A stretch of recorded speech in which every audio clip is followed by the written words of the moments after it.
Okay, welcome to High Cheese with Darren Maloney. Today is Monday, May 23rd, 2022. And our friends at the World Economic Forum are meeting today. You remember our globalist friends? The ones that have been trying to destroy your life and my life for the past 30 years or more? The ones that have wreaked havoc on this country and the middle and working class in the United States. So they've met. And what I'm going to do is I'm going to switch to a clip of Klaus Schwab, the leader of the globalist group. So let's go to this clip, and he's welcoming everybody, and then we'll come back and discuss. A very cordial welcome to the annual meeting 2022. The theme of our coming together is history at a turning point. And we have to reinforce our resilience against a new virus, possibly. Let's also be clear. The future is not just happening. The future is built by us. And just a refresher about these globalists. Now remember, these globalists want the nation state to take a backseat to a small group of individuals and large corporations that will run your life. So the United States will not have a say in what goes on in the world, and you will not have a say in what goes on with your life until it is filtered through a small group of individuals, which is them, and large corporations. And again, they meet in Davos, Switzerland every year. And this is an organization that knows it is winding down, that knows it is on the decline. I think it was about a month ago that I think it was the head of one of the large Wall Street banks. I think it was BlackRock, I'm no fan of, Larry Fink. And he came out and said the Russian war, the Ukrainian war, was the end of globalism. And I think in the Financial Times today, there was another article that says world business leaders fear the end of 30-year era of globalism. So they know their days are numbered, but they're going to keep trying. And one of the things they're going to keep trying on is the fear porn, keeping us all fearful. They kept us fearful for the past 2 years with the pandemic. And you notice, I don't know if you picked this up in what he said about this new virus that's out there, the monkeypox. I'll get into that in a couple minutes. But this is clearly a group of people that realizes their days are numbered.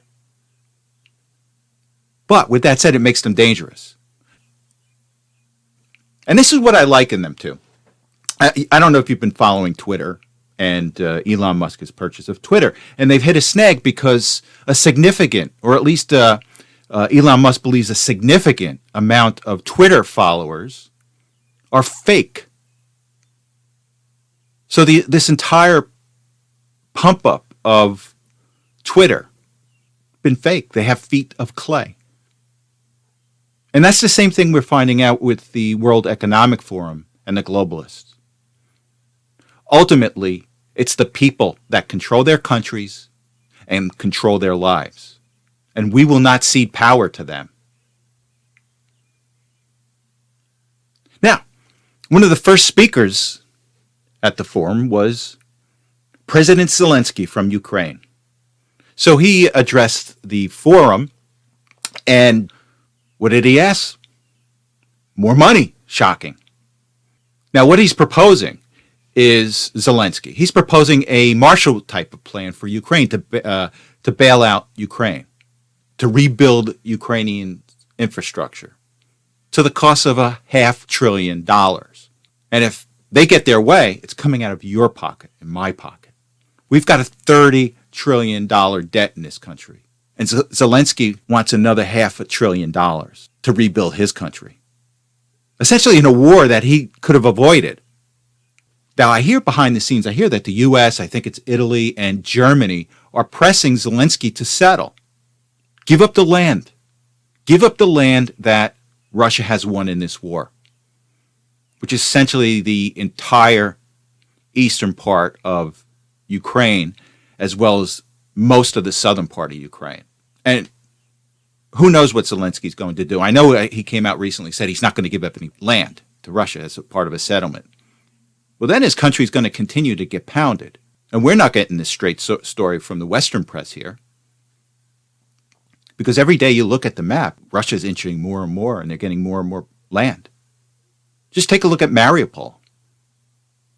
Russia took Mariupol. And if you read the Western reports of that battle, you would think that Ukraine was winning. Until one day they're out. They're all holed up in the steel plant. But they're still winning. But in reality, they're not.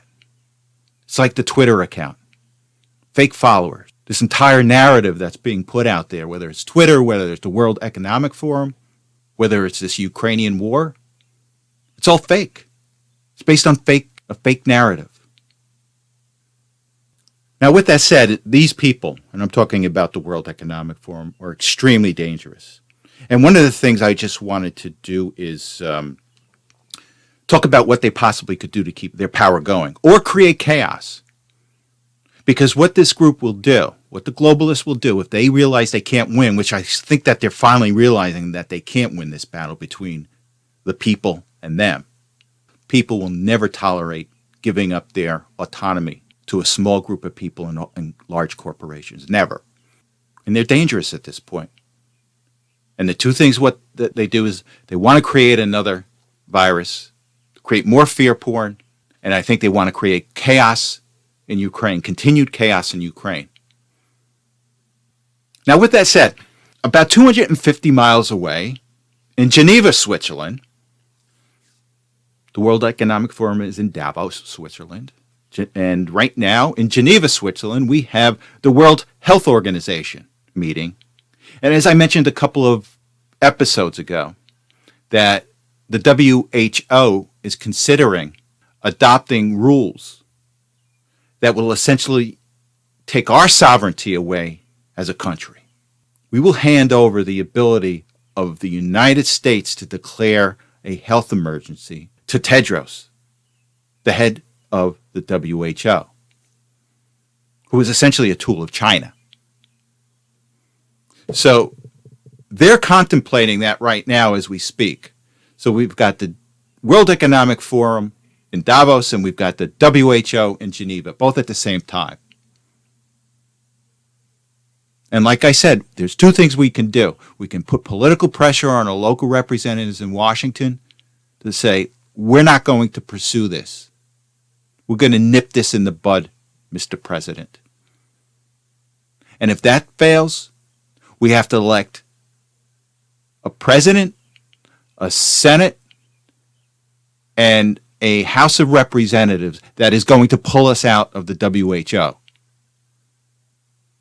We will just not tolerate any of that. We will not tolerate giving any of our God-given rights as an American to some organization in Geneva. And the thing I find interesting is that Tedros just can declare an emergency on an arbitrary basis. He really doesn't have to supply any information to anyone. He can just come out and say, hey, there's a health emergency in the United States. And you know what happens with health emergencies? Just take a look at the last 2 years that we've had with this pandemic. The havoc it's created on the American people. And the wrong-headed policies, and quite frankly, the illegal policies that were pursued by the federal government in Washington. So you think about that. You're going to have some Chinese-influenced bureaucrat from some international organization declaring health emergencies in the United States. We're not going to accept that. So we're going to find out. We're going to see what happens. I'll be able to have some more information for you on my next episode. But, we shall see. Stay positive. We win. They know we're winning. We are on God's side. Okay, let's take a look at some of the economic fear porn that's been created. And the first one I want to take a look at is the baby formula. Now, when you think about it, in my last episode I mentioned this, is that this was known by the Biden administration when one of the largest producers of baby formula shuts down.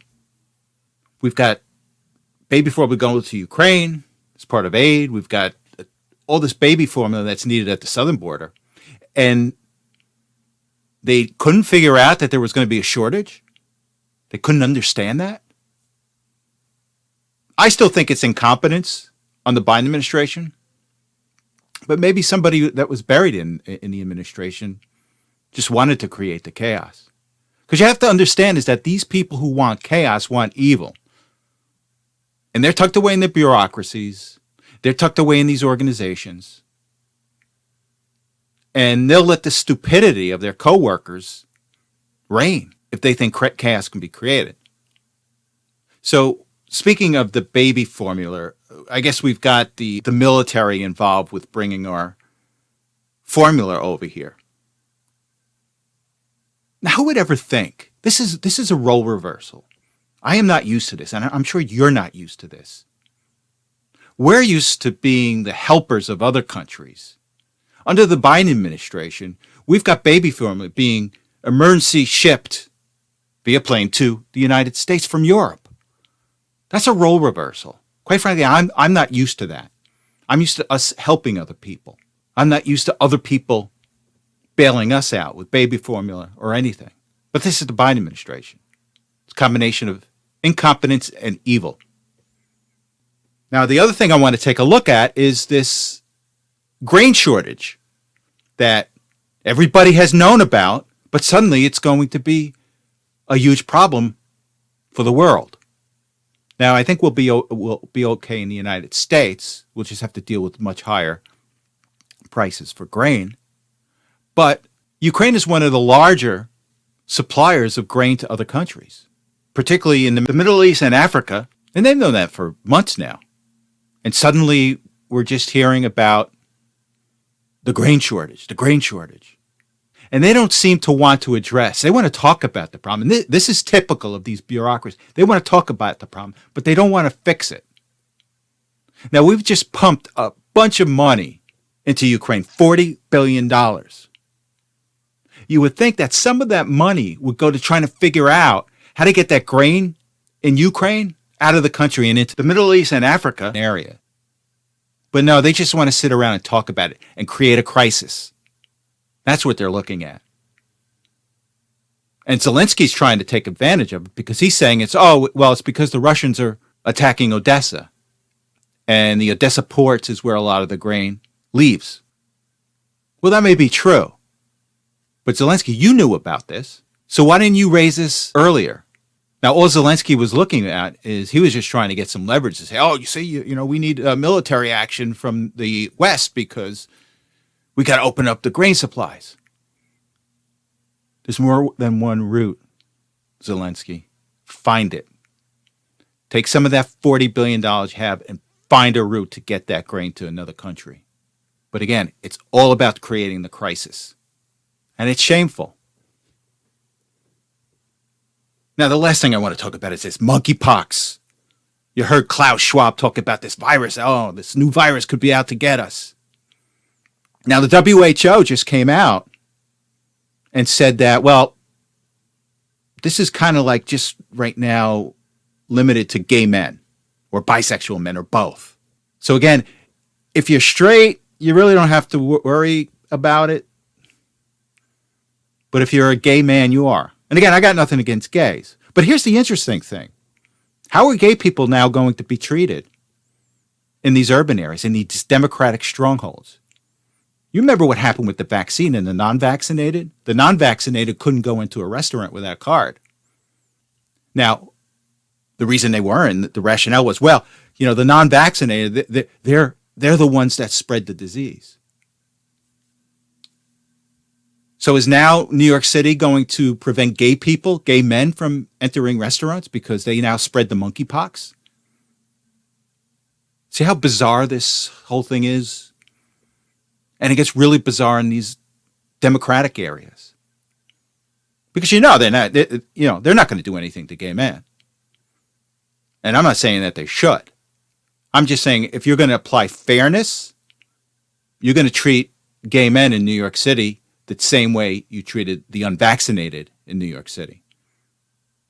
And I just find it really ironic. And, I hope it's cured. I hope nothing becomes of it. Unfortunately, I think the people in Davos are rooting for this. So we shall see. You know what I just found out? The World Economic Forum has their own police force. And the only reason I found out is because the journalist Jack Posobiec was detained by the World Economic Forum police this morning. Now, for those of you who don't know, Posobiec is a journalist. He's an editor of Human Events, and he was also doing work for Turning Point USA.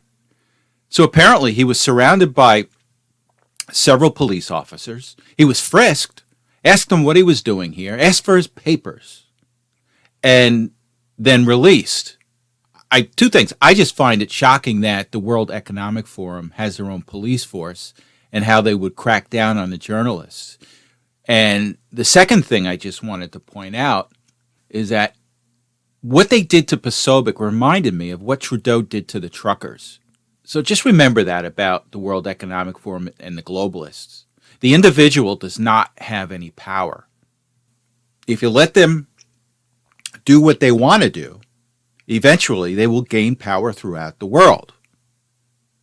And what they did to Posobiec and what they did to the truckers in Canada is what to expect they will do to you if they ever gain power. And what I mean by power is power throughout the world, with them in charge. Okay, there's primaries in Texas, Alabama, and Georgia on Tuesday, which is tomorrow. But I want to focus on the Georgia gubernatorial primary in the Republican Party with David Perdue versus Brian Kemp. And all I'm asking that the MAGA people that are listening to me that can vote in Georgia, please vote for David Perdue. And this is about just showing the rhinos in Georgia the power of MAGA. Now, I'm looking at the polls. Some of the polls have David Perdue down quite a bit. But I just can't believe these polls. It doesn't seem to jive with what I'm hearing about on the streets. So with that said, I just want to really implore the MAGA voter to come out in Georgia and vote for David Perdue. It is nothing more than just the fact that it's a show of force of MAGA in the state of Georgia. Now, Kemp is a rhino. Kemp has rolled out Chris Christie. He has bought out Mike Pence on his behalf, and they're campaigning for him. These are anti-Trump people. These are anti-you and me Republicans. So just as a show of force, come out and vote. Now, I'm looking at the polls, and the polls have Perdue down. But all it takes is for Perdue to get into the runoff, and it's a different story. And quite frankly, I don't believe some of the polls that I've seen. I've seen one poll that showed Perdue down 30 points. I just don't believe that. There's something wrong with the polling. Because 3 days later, a poll came out and said that there was only a 14-point difference. Now, if these were legitimate polls, and I don't think that the 30-point poll is a legitimate poll. That was a Fox poll. But if you're having back-to-back polls in the last week of an election, and you go from 33% to 14%, you're dropping like an anchor. I would be concerned if I'm Brian Kemp. But the problem is these polls are just so off. And then you throw into the fact that Georgia is an open primary state, which means that the Democrats can vote in the Republican primary.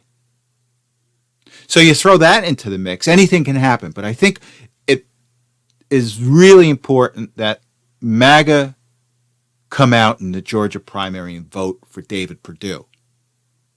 So again, vote for Perdue. He's the MAGA candidate, and this is nothing more than MAGA just showing their power in Georgia. So in my last episode, I pointed out that the Archbishop of San Francisco had notified Nancy Pelosi that she is no longer able to receive communion in the Catholic Church because of her position on abortion. And shockingly, and this is really disturbing, the editorial board of the San Francisco Examiner wrote an editorial that essentially said that the Archbishop should be removed. And this is from Fox News. It says, Cordileone, which is the Archbishop, wrote to Pelosi on Friday, warning her that she cannot receive communion while vowing to codify Roe v. Wade. You are not to present yourself for Holy Communion, and should you do so, you are not to be admitted to Holy Communion, he wrote. In response, the liberal editorial board blasted the Catholic leader for punishing Pelosi instead of right-wing politicians who vote against health care funding for the poor. They defended Pelosi as a leader who has constantly fought on the morally right side of these issues and praised her as a role model for women. The editorial board argued that by denying Pelosi Holy Communion, the Archbishop wasn't being loyal to Christ. Cordileone's chief loyalty is not to Christ, but to the cabal of far-right American bishops led by Raymond Leo Burke, a Catholic prelate who has led a continued campaign to undermine Pope Francis's authority, they wrote, before demanding the Pope remove the radical conservative from San Francisco. We repeat the call for Pope Francis to remove Cordileone and replace him with a leader who can unify rather than divide. Cordileone's radical conservative politics might attract more people to the faith in places like Oklahoma or Texas, but his partisan pomposity will win no converts in San Francisco, the board explained. The nerve of this. Now, I've always said that they are coming for Christianity. The secular world cannot accept Christianity. If they can't morph it into something that's watered down and meets their needs, these secularists, these atheists, are going after your religion. They're going after Christianity. Again, the nerve of this editorial board to inject itself publicly into another religion, particularly Christianity. Think about it. What happens if they started saying, well, this Muslim imam shouldn't be the imam of this mosque? How do you think that would go over? How well do you think that would go over? You have no right to tell Catholics, the Catholic Church, how to run its religion. No editorial board has the right to do that. And of all places, San Francisco, probably the most unholy city in America. The exodus from San Francisco should be telling you how these liberal policies are screwing up that city. And again, this is just the merger of the media with the Democratic Party. This is now their religion. Christianity is in competition with their religion, and they'll have none of it. But again, we have to fight back. Christians in this country have to fight back against the Democratic Party, against the media, against these left-wing NGOs, and these evil people that are funding all of them with their own private money. Okay, let's take a look at the financial markets. And the Dow finished up today, and we had a relief rally today. Dow Jones Industrials finished up 618 points, or 1.98%. The S&P finished up 72.39, or 1.86%, and NASDAQ finished up 180.66, or 1.59%. Again, it looks like it was just a relief rally for the day. And I want to take a look at the economic calendar and what we have coming up. And this is important to me this week. On Tuesday, we have new home sales. On Wednesday, we have durable good orders. And then on Thursday, we have pending home sales and the real GDP revision. And on Friday, I think Friday's a big day. We have the personal consumption index. We have real disposable income. We have the advanced trade in goods. And we have nominal consumer spending. So these are the things that I think will move the market. And I think from the home side, I think that it's important that we continue to watch what homes are doing and what real estate is doing. So with that said, You have a good week, and I will see you on Saturday.